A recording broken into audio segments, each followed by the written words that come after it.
Yesterday, a 35-year-old man stood at his terrace at 5:12 a.m., staring at the first light breaking over the city.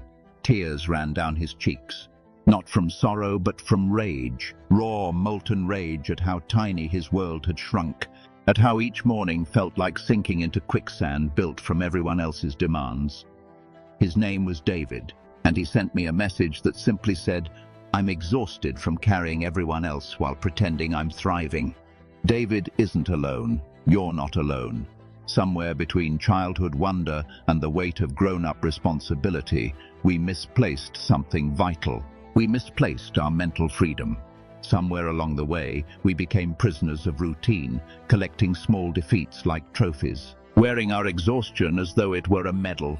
We scroll through inspirational quotes while our minds are screaming for clarity, for strength, not another distraction. The ancient Stoics had a concept called premeditatio malorum, the premeditation of potential setbacks, not to frighten themselves, but to build a mind unbreakable under pressure.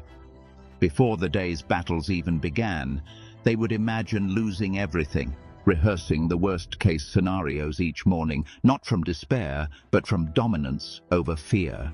They understood that mental fortitude is not born from avoiding storms. It is forged in the fire of confronting them head-on before breakfast. Every morning, whether you know it or not, you perform a ritual. You either crown yourself ruler of your mind or abdicate your throne to distraction, to anxiety, to the relentless weight of external expectation. Most people wake up already surrendering. Their first thought, a white flag. Another day of obligations, another day of comparison, another day of being everyone's version of fine while losing sight of their own potential. Their mental breakfast is dread mixed with guilt, washed down with a sip of envy at those who seem to have more, do more, live more. What if tomorrow morning, instead of negotiating with fatigue, you declared war on weakness? What if you spoke 5 words that would ignite your neural pathways, electrify your resolve, and armor your mind against everything the day might throw at you? These words are not empty affirmations. They are psychological instruments, wielded by emperors who ruled while empires burned, philosophers who thrived in chains, and warriors who smiled at the inevitability of death. These 5 words can turn fragile doubt into unshakable strength, transforming mental glass into steel. David, like Marcus Aurelius, discovered that transformation begins in the mind before the world has a chance to dictate terms. Each dawn is an opportunity to rebuild yourself with deliberate intention, one thought at a time. Right now, commit. Share this with someone trapped in the tide of their own mental chaos. Drop a like if you're ready to reclaim authority over your day. Don't skip ahead. Each word is a shield you'll need for tomorrow's challenges. Declare it now in the comments. My mind is my kingdom. Now, let's begin. Number 1, I choose. 2 words that separate those who live passively from those who command their existence.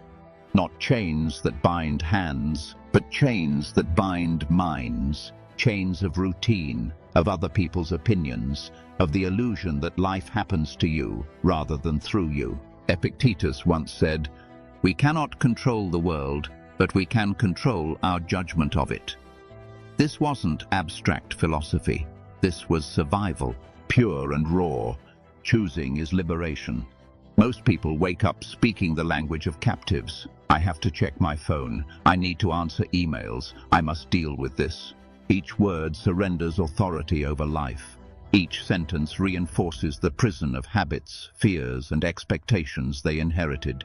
Saying, "I choose," flips the script. It rewires your brain, your emotions, your day. I choose to rise even when I feel weak. I choose to confront pain because it shapes me into someone formidable. A neuroscientist explained that the simple act of saying, "I choose," activates the prefrontal cortex, the brain's command center, while "I have to" triggers the amygdala, the panic room. One makes you the author of your life. The other makes you a supporting character in someone else's. Tomorrow morning, before the world prescribes your day, speak first to yourself. I choose. I choose to stand, to act, to decide. I choose to be present instead of reacting. I choose to create rather than consume. Viktor Frankl survived unspeakable horrors by realizing that between stimulus and response exists a space, and in that space lies your power. That space opens every morning when your eyes first meet the day. Fill it with "I choose." Notice the transformation when you speak these words aloud. People respond differently. Problems no longer crush you, they become challenges to engage, to master. Your body shifts from survival mode to command mode. 2 words, I choose, simple yet seismic. Now consider the next choice, the choice to create. Number 2, I create. The world wakes up filled with consumers.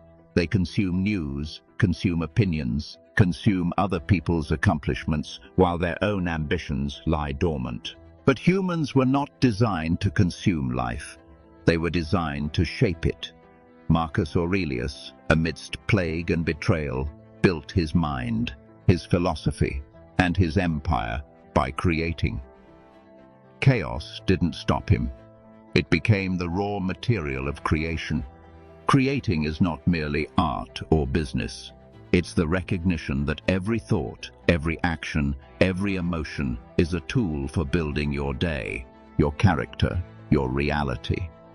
You are either a sculptor or a spectator. You are either designing your existence or inheriting leftovers from others. A man I met worked nights cleaning a hospital. Every morning at 2:30 a.m. he whispered to himself, I create excellence. Not for praise, not for reward, but because he chose to transform the mundane into mastery. Surgeons relied on his work to save lives. In that small, overlooked act, he wielded enormous influence over the world. That is the essence of creation. When you say, I create, you declare independence from the reactive, passive mind that most people follow blindly. You don't wait for inspiration. You don't wait for conditions to be perfect. You generate energy, you generate opportunity, you generate change. This is amor fati in motion, loving your fate, shaping it, and crafting beauty from it. Your challenges become the clay, your obstacles the brush, your time the canvas. Criticism becomes resilience, loneliness becomes self-sufficiency, pressure becomes strategy. Every morning, declare, I create, and watch your brain shift from passive to active. Problems become raw material. Life transforms from a series of interruptions into a series of opportunities. Imagine Michelangelo before the marble, seeing David within. Are you approaching your day as an artist or as a tourist, watching life unfold? I create places you firmly in the former. Number 3, I release. While most men wake up collecting obligations, collecting grudges, collecting worries about things that haven't even happened, you wake up releasing. This is the most counterintuitive power move there is. Seneca practiced what he called voluntary hardship. Once a month he would sleep on the floor, eat only bread, wear ragged clothes. Not masochism. Psychological genius. He was rehearsing release before life forced it upon him. He discovered that fear of loss enslaves more people than actual loss ever could. I release means greeting every morning with open hands instead of clenched fists. Release yesterday's victories before they harden into arrogance. Release yesterday's failures before they calcify into identity. Release the need to control outcomes that were never yours to control. A combat veteran explained this to me. In war, the soldiers who die first are the ones holding too tightly to plans, to fear, to the way things should be. Survival belongs to those who release and flow. Every morning now, I release my need to be right. I release the need to be safe. I release the need for others to understand me. That release doesn't make me weak. It makes me fluid, and fluid is unbreakable. The morning ritual of release is like emptying psychological RAM. All the mental programs running from last week, last year, even childhood, released. Suddenly, your mind has processing power you didn't know existed. Suddenly there's space for possibility. Epictetus taught that we do not suffer from events themselves, but from our judgments about events. Every morning, you carry judgments heavier than mountains. This shouldn't have happened. They shouldn't have treated me this way. I deserve more. Each judgment is a chain. I release is the key that unlocks them all. Release the fantasy version of your life that tortures you. Release the need for apologies you'll never receive. Release the addiction to being understood by people committed to misunderstanding you. Release the exhausting performance of being who everyone needs you to be. A philosopher once asked, "What weighs more, a ton of steel or a ton of feathers?" The obvious answer made everyone laugh. Then he asked, "What weighs more, a ton of steel or a ton of resentment?"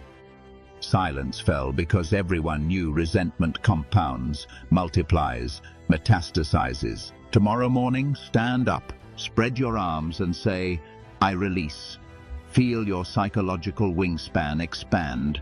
Feel freedom from the need to be validated, vindicated, victorious in every small battle. Release the referee mentality. Release the prosecutor mentality, building cases against everyone who wronged you. Masters release. Amateurs accumulate. Which one greets tomorrow's sunrise?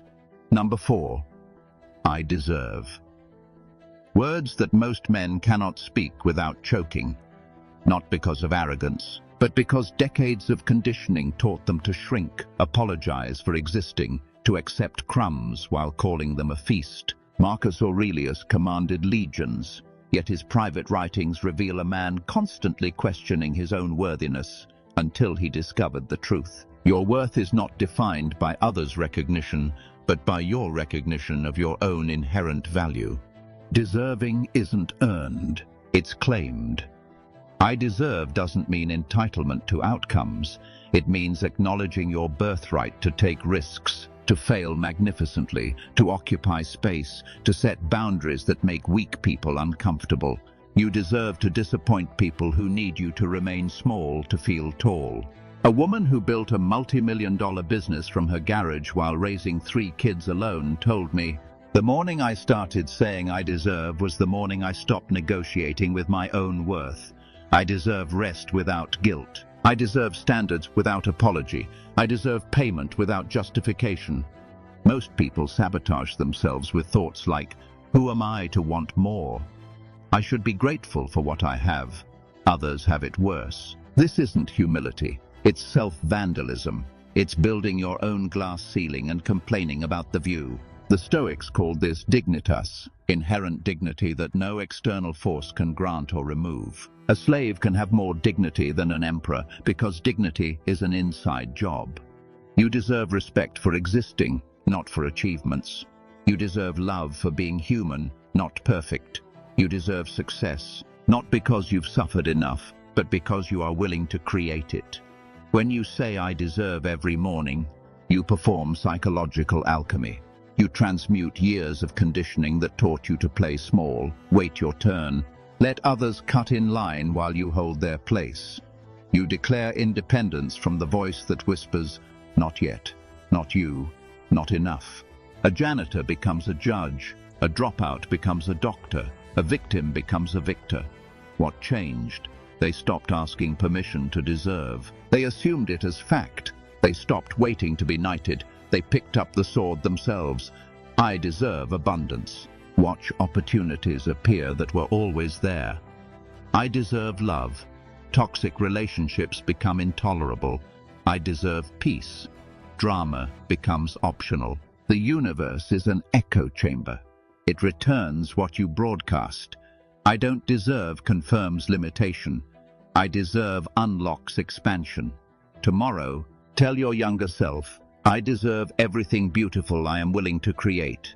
Repeat it until it reaches your bones, until imposter syndrome evacuates, until your existence stands unapologetic. Deserving isn't arrogance, it's accuracy. You are made of the same atoms as stars, conscious matter contemplating itself. You are the universe experiencing itself. Number 5, I begin. 2 words dangerous to mediocrity. Excuses. The comfortable prison of someday, where most dreams go to die. Seneca wrote, "Every new beginning comes from some other beginning's end." Most people are professional enders, never beginners. They end relationships, end jobs, end habits, but never master the art of starting. They are experts at closure, amateurs at genesis. I begin is resurrection language. Yesterday's version dies. Today's version refuses the funeral. Past patterns beg you to stay. Your future demands motion. A homeless man who became a millionaire said, "For 3 years I woke up saying I begin every morning. Momentum didn't exist. Confidence didn't exist. Beginning itself created everything." I begin generates courage, clarity, and movement. You don't wait for conditions. You act while bleeding, while scared, while imperfect. Beginning isn't about January 1st or Monday morning. It's not when you feel ready. Beginning is a decision while the world conspires against you. Launch the novel mid-sentence. Start the business mid-crisis. Choose love mid-heartbreak. The Stoics practiced premeditatio futuri, premeditation of the future. They would mentally begin their day before physically starting it. Every empire, philosophy, transformation began at dawn with 2 words, I begin. Most people wake up continuing. Conversations from 1987, patterns that stopped serving them in middle school.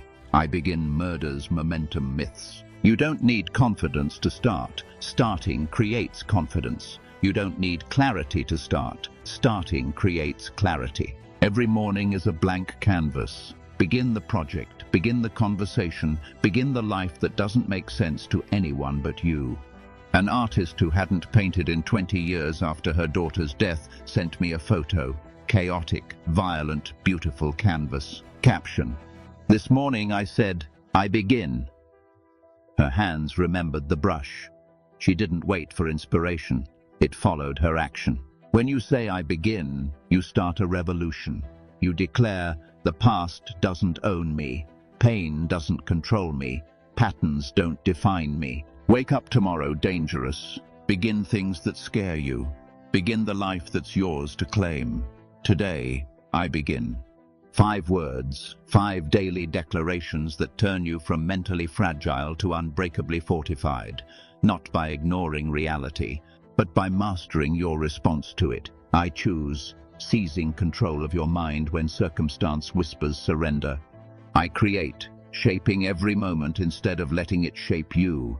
I release, letting go of burdens so you can rise unchained. I deserve, claiming the respect, abundance, and love that are your birthright. I begin, shattering yesterday's limits and stepping into the life you were meant to live.